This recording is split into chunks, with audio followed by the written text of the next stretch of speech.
Assalamualaikum warahmatullahi wabarakatuh.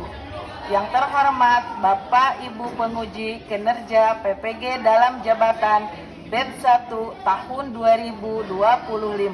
Perkenalkan, nama saya Wawan Nurparida, SPDI, peserta PPG dalam jabatan BED 1 tahun 2025.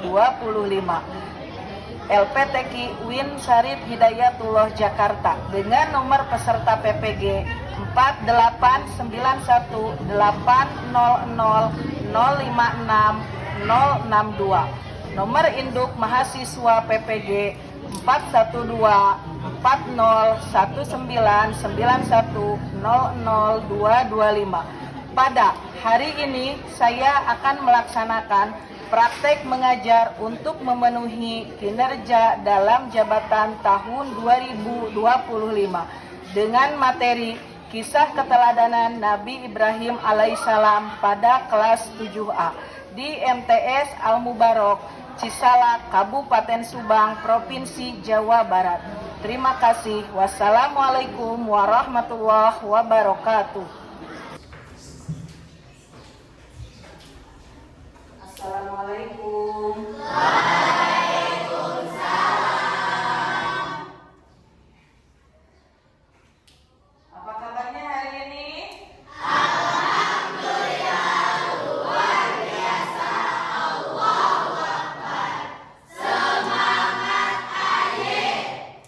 Iya, terima kasih. Baik, sekarang kita absen dulu. Ya. Abdul Rafiq. Hadir, Bu. Lukman. Hadir, Bu. Indah. Hadir, Bu. Dinta. Hadir, Bu. Vina. Hadir, Bu. Wide. Hadir, Bu. Siti Daulia. Hadir, Bu. Alpan. Hadir, Bu. Ripal. Hadir, Bu. Tia. Hadir, Bu. Salsa. Hadir, Bu. Oke, hadir semua ya. Iya, Bu. Ya, terima kasih. Baik, sebelum mulai pembelajaran, KM silakan dipimpin untuk berdoa terlebih dahulu. Sebelum belajar, alangkah baiknya berdoa dulu. Berdoa dimulai.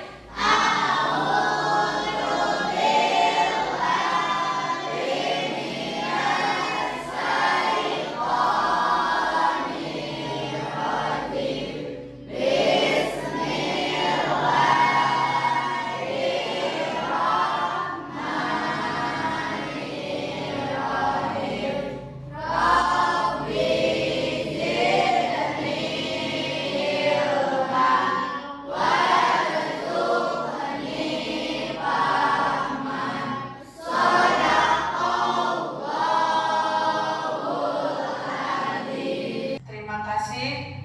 Nah, untuk kesepakatan kelas sebelum dimulai pembelajaran, Ibu harapkan kalian tidak ada yang mengobrol.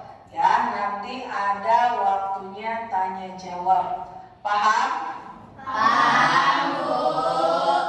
Nah, sebelum kita lanjut ke materi, pada pembelajaran minggu lalu kita telah membahas tentang adab membaca Al-Quran dan berdoa. Masih ingat? Masih, Bu. Coba apa saja adab dalam berdoa? Ada apa aja, Vina? 1. Membersihkan mulut dengan menggosok gigi atau memakai siwak. Iya, betul. Masih ingat berarti ya? 1. Menggosok gigi, membersihkan mulut atau bersiwak. Yang selanjutnya ada apa lagi? 2. Membaca Al-Quran suci. Iya, membaca Al-Quran harus dalam keadaan suci. Terus ada apa lagi? 3. Membaca Al-Quran dengan menghadap kiblat. Iya, membaca Al-Quran harus menghadap kiblat. Itu adab etika dalam membaca Al-Quran. Terus kalau ada berdoa, ada apa aja?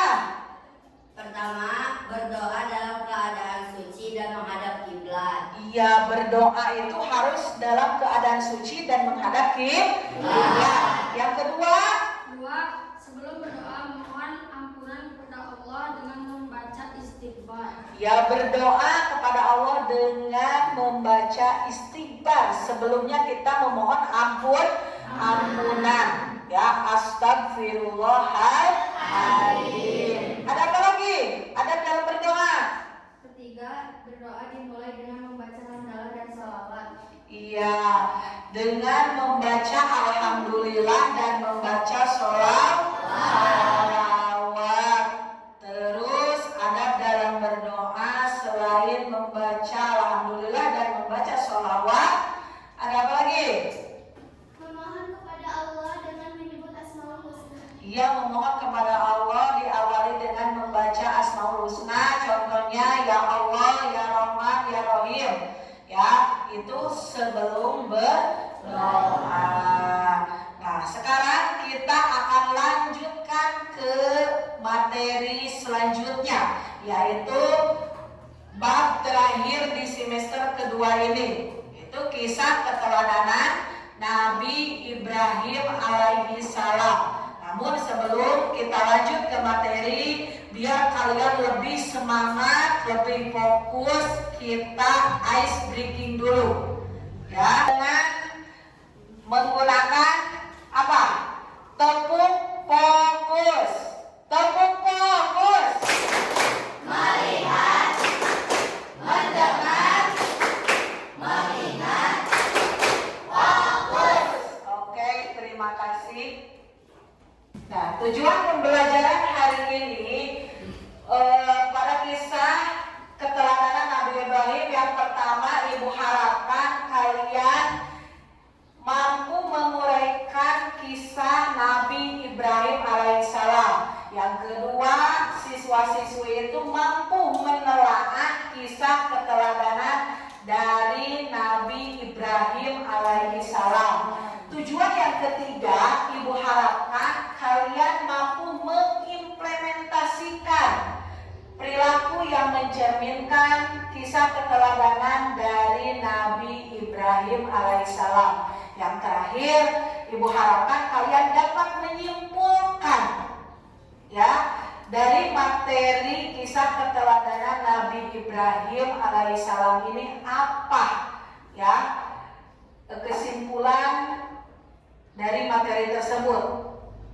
Materinya yaitu kita akan menonton sebuah tayangan video tentang kisah keteladanan Nabi Ibrahim. Ya, tujuan dari pembelajaran kalian ini harus mampu menguraikan, meneladani, menyimpulkan dan mengimplementasikannya dalam kehidupan sehari-hari. Silakan kalian lihat, dengarkan, pahami dari video tersebut agar tujuan dari pembelajaran ini tercapai. Ya, silakan kalian, tidak ada yang ngobrol, tonton video dari kisah keteladanan Nabi Ibrahim. Assalamualaikum warahmatullahi wabarakatuh. Apa kabar anak-anak? Baik, pada pertemuan kali ini kita akan membahas tentang materi keteladanan Nabi Ibrahim. Tapi sebelumnya kita berdoa terlebih dahulu dengan mengucap basmalah bersama-sama. Bismillahirrahmanirrahim. Nah, sekarang kita saksikan materi keteladanan Nabi Ibrahim alaihissalam dengan menonton sebuah video. Selamat menyaksikan. Nabi Ibrahim alaihissalam dilahirkan di Babilonia, termasuk wilayah Irak. Babilonia pada saat itu merupakan sebuah kerajaan besar yang dipimpin oleh seorang raja yang kejam dan julid bernama Raja Namrud. Beliau dilahirkan di tengah masa jahiliyah yang banyak membuat patung untuk disembah. Bahkan ayahnya Azar merupakan seorang pembuat patung terkenal. Sebelum kelahiran Nabi Ibrahim alaihissalam, Raja Namrud bermimpi melihat bintang yang terbit dari barat. para ahli nuju memberitahukan kepada Raja Namrud bahwa akan lahir seorang anak laki-laki yang kelak akan membinasakannya. Oleh sebab itu, Raja Namrud mengeluarkan peraturan bahwa setiap bayi laki-laki yang lahir harus dibunuh. Ketika Azer melihat bayinya yang lahir laki-laki, ia segera pergi ke hutan dan menyembunyikannya di sebuah gua. Selama di dalam gua, Nabi Ibrahim alaihissalam selalu dalam lindungan Allah Subhanahu wa Ta'ala, sehingga terhindar dari hewan buas dan hidup selamat dalam keadaan sehat. Walaupun lahir dari seorang ayah pembuat patung, sejak kecil Nabi Ibrahim alaihissalam tidak pernah menyembah berhala. Ia berpikir bahwa berhala merupakan hasil buatan manusia sehingga tidak patut disembah. Ketika menjelang dewasa, Nabi Ibrahim alaihissalam termenung memikirkan kebodohan kaumnya yang menyembah berhala. Padahal berhala yang mereka sembah itu tidak dapat memberi manfaat dan tidak dapat mendatangkan kebahagiaan. Nabi Ibrahim alaihissalam pun berusaha mencari Tuhan dengan berbagai cara sebagaimana diabadikan dalam Quran surat Al-An'am ayat 76 sampai 74. Ayat tersebut menunjukkan betapa besar perjuangan Nabi Ibrahim alaihissalam dalam mencari Tuhan. Dalam pencariannya tersebut, Nabi Ibrahim alaihissalam menemukan fakta bahwa yang dianggap besar belum tentu berkuasa. Nabi Ibrahim alaihissalam menyadari bahwa bintang, bulan, dan matahari memiliki masa atau waktu kemunculannya dan akan hilang dengan sendirinya. Jika waktunya terbenam, akhirnya Nabi Ibrahim meyakini bahwa bintang, bulan, dan matahari bukanlah Tuhan yang patut disembah dan meyakini pasti ada yang menciptakannya. Tuhan yang menciptakan adalah Allah Subhanahu wa Ta'ala yang maha kekal dan maha kuasa. Nabi Ibrahim alaihissalam mempunyai dua istri, yaitu Sarah dan Hajar. Walaupun telah sekian lama menikah dengan Sarah, beliau belum dikaruniai anak, namun beliau tetap sabar dan senantiasa berdoa kepada Allah Subhanahu wa Ta'ala. Begitu pula istrinya Sarah juga selalu sabar dalam menemaninya. Kenyataannya tersebut, suatu saat Sarah mengizinkan Nabi Ibrahim alaihissalam untuk menikahi perempuan lain, yaitu Hajar. Pernikahannya dengan Hajar dikaruniai seorang putra yang diberi nama Ismail. Ismail dewasa juga diangkat menjadi nabi dan rasul sehingga dikenal dengan sebutan Nabi Ismail alaihissalam. Ketika Nabi Ismail alaihissalam masih kecil, Allah Subhanahu wa Ta'ala memerintahkan Nabi Ibrahim alaihissalam untuk membawa Nabi Ismail alaihissalam dan istrinya Hajar ke Mekah. Lalu dibawalah istri dan anaknya ke Mekah.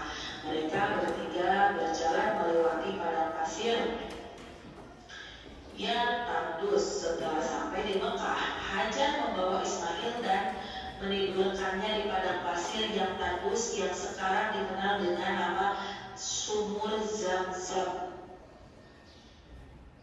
Suatu ketika Nabi Ibrahim alaihissalam mendapatkan mimpi yang merupakan wahyu dari Allah Subhanahu wa Ta'ala. Dalam mimpi itu beliau diminta untuk menyembelih anaknya Ismail. Sungguh besar perasaan beliau saat itu. Namun sebagai seorang nabi, beliau menerima perintah Allah Subhanahu wa Ta'ala dengan lapang dada dan tabah. Nabi Ibrahim alaihissalam menceritakan mimpi beliau kepada Ismail. Ismail diminta pendapat perihal mimpi beliau itu. Ismail menerima dengan ikhlas untuk disembelih oleh ayahnya karena itu merupakan perintah Allah Subhanahu wa Ta'ala. Nabi Ibrahim alaihissalam sangat mencintai anaknya yang telah lama didambakannya. Begitu pula Ismail yang sangat mencintai ayahnya. Meskipun demikian, Nabi Ibrahim alaihissalam dan Ismail lebih mencintai Allah Subhanahu wa Ta'ala. Mereka rela berkorban jiwa dan raga, termasuk harta paling berharga sekalipun, demi melaksanakan perintah Allah Subhanahu wa Ta'ala. Lalu Nabi Ibrahim alaihissalam mempersiapkan segala sesuatunya untuk menyembelih Ismail. Sesaat sebelum Nabi Ibrahim alaihissalam hendak menyembelih Ismail, datanglah pertolongan Ta'ala, yaitu Ismail diganti oleh Allah Subhanahu wa Ta'ala dengan seekor domba. Oleh karena itu Ismail tidak jadi disembelih, namun hewan itulah yang akhirnya disembelih. Nabi Ibrahim alaihissalam sangat bergembira mendapatkan pertolongan Allah Subhanahu wa Ta'ala tersebut. Itulah pertolongan Allah Subhanahu wa Ta'ala kepada hambanya yang ikhlas dan tabah. Dari kisah ini umat Islam diperintahkan untuk berkurban, salah satunya melalui penyembelihan hewan kurban pada hari raya Idul Adha. Nabi Ibrahim alaihissalam dapat rintangan yang besar dalam berdakwah, yaitu menghadapi Raja Namrud dan kaumnya yang menyembah berhala. Suatu ketika Nabi Ibrahim alaihissalam menghancurkan seluruh berhala yang ada di wilayah Raja Namrud.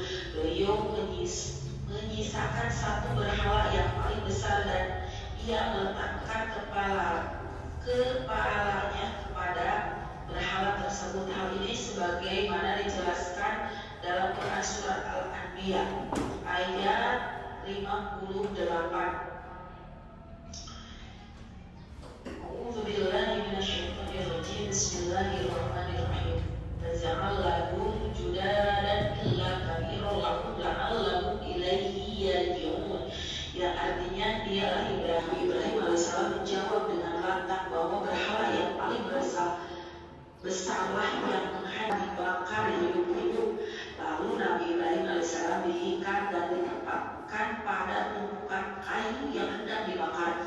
Api pun mulai menyala. Orang-orang berkerumun menyaksikan Nabi Ibrahim alaihissalam dibakar hidup-hidup. Lama-kelamaan kobaran api pun semakin besar. Raja Namrud dan orang-orang yang menyaksikan mengira bahwa Nabi Ibrahim alaihissalam telah hangus terbakar, namun ternyata Nabi Ibrahim alaihissalam tidak terbakar sama sekali oleh api.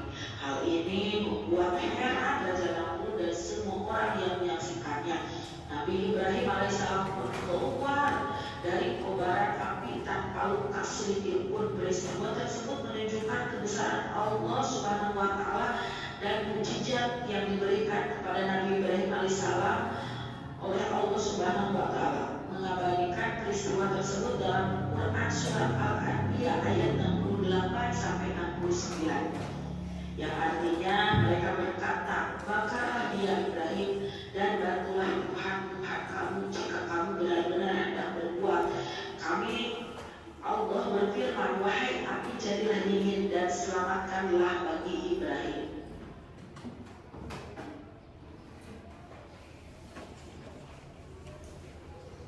Setelah kalian menonton sebuah tayangan video, ada yang ditanyakan tidak dari tayangan tersebut yang kurang dipahami atau ada yang mau ditanyakan? Boleh? Ada, Bu. Boleh. Pertanyaannya, apa peristiwa yang paling terkenal dalam kehidupan Nabi Ibrahim? Terima kasih, Bu. Terima kasih Lukman atas pertanyaannya. Yang ditanyakan yaitu tentang peristiwa apa yang terkenal dalam keteladanan Nabi Ibrahim tersebut, ya. Nah, kalian ada yang bisa menjawab teman-temannya dari tontonan video tersebut? Ada tidak? Peristiwa yang paling terkenal dari kisah Nabi Ibrahim yang pertama adalah Nabi Ibrahim itu mampu menghancurkan berhala dari kaumnya, meskipun tantangannya itu sangat besar, sangat berat, ya, dengan Raja Namrud. Yang kedua apa? Yang kedua itu bahwa Nabi Ibrahim, anaknya Ismail yang bernama Ismail, ada dalam mimpinya yaitu untuk disembelih, tapi dengan kesabarannya dia menurut apa yang diperintahkan oleh Allah, ya. Tapi ada sebuah keajaiban, begitu mau disembelih Nabi Ismail anaknya Nabi Ibrahim tidak jadi, ya, akan digantikan oleh seekor domba. sehingga tidak jadi disembelih. Yang ketiga, peristiwa yang paling terkenal dari Nabi Ibrahim. Nabi Ibrahim itu tidak dapat dibakar.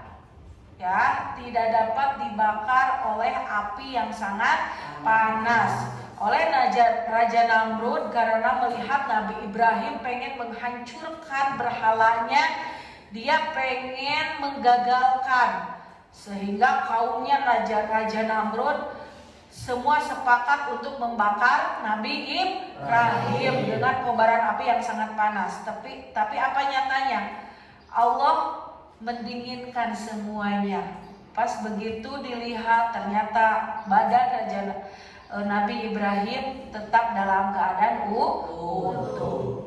Itu mungkin jawabannya Lukman. Gimana, puas? Puas, Bu. Iya, terima kasih. Baik, untuk selanjutnya di sini ada lembar kerja peserta didik. Kita akan bagi menjadi 4 kelompok. Kelompok 1 mana, Cu? Kelompok 2? Kelompok ketiga? Kelompok 4? Iya, udah lengkap semuanya ya.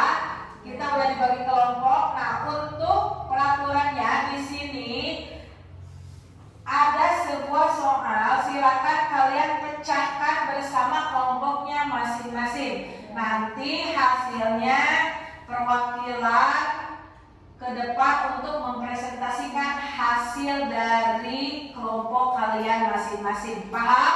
Paham, Bu. Ibu bagikan tugasnya.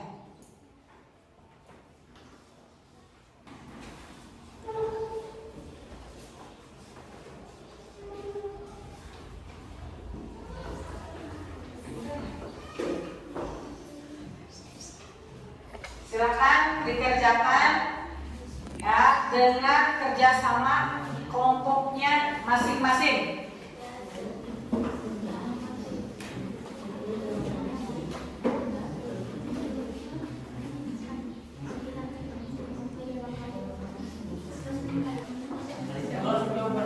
Ya, jawabannya aja, yang poin-poinnya aja. Ini 1, 2, 3, 4, 5. Terus berikut adalah beberapa pelajaran yang ada ya. Iya. Langsung aja nomor 4 aja ini ya.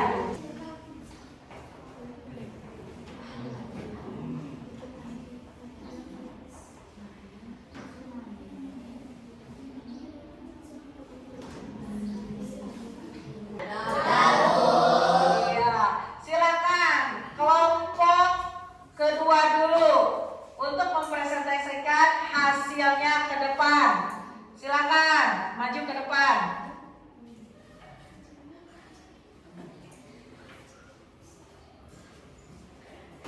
Mohon izin, Bu. Assalamualaikum warahmatullahi wabarakatuh. Waalaikumsalam warahmatullahi wabarakatuh. Kami dari kelompok 2 ini akan mempresentasikan hasil dari diskusi tugas kelompok dari kisah keteladanan Nabi Ibrahim alaihissalam yang tadi Ibu berikan. Pertanyaan yang pertama, teladan apa yang patut kita teladani dari kisah Nabi Ibrahim alaihissalam? 1. Keimanan yang kuat kepada Allah Subhanahu wa Ta'ala. Selanjutnya dan yang kedua, keteguhan dalam menegakkan kebenaran. Selanjutnya yang ketiga, kepatuhan dan ketaatan pada perintah Allah Subhanahu wa Ta'ala. Selanjutnya yang keempat, kesabaran dalam menghadapi ujian. Dan yang terakhir adalah kepemimpinan yang bijaksana. Terima kasih. Mohon maaf bila ada kata yang salah. Wabillahi taufiq wal hidayah. Wassalamualaikum warahmatullahi wabarakatuh.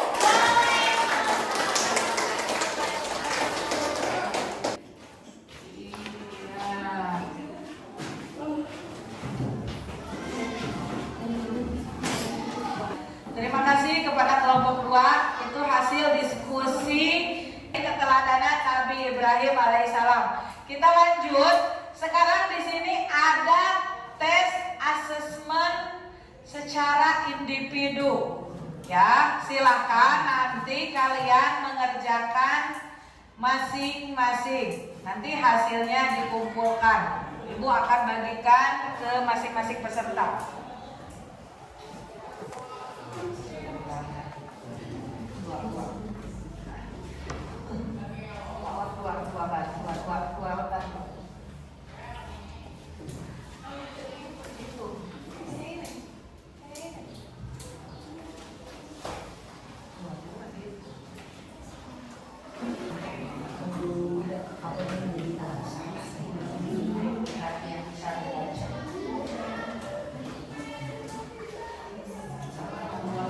Satu orang 2 lembar.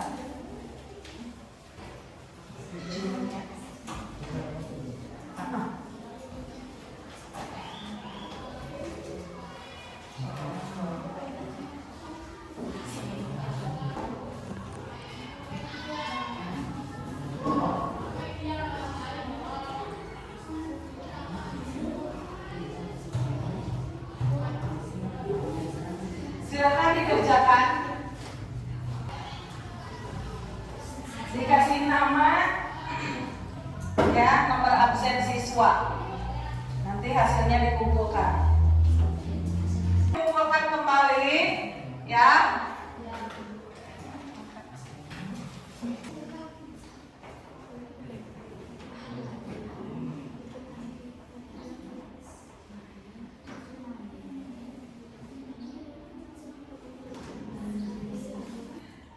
Udah beres belum?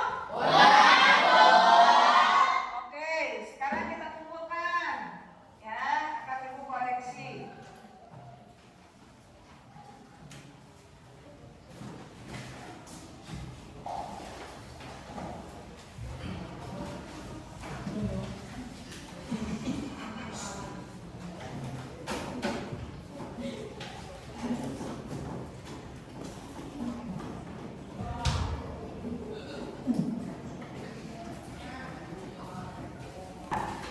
Alhamdulillah untuk hari ini kerja kelompok sama asesmen penilaian udah beres. Nah, pelajaran atau perilaku keteladanan dari kisah Nabi Ibrahim yang dapat diambil oleh kita, yang pertama, kita harus selalu mempertahankan keimanan, ya.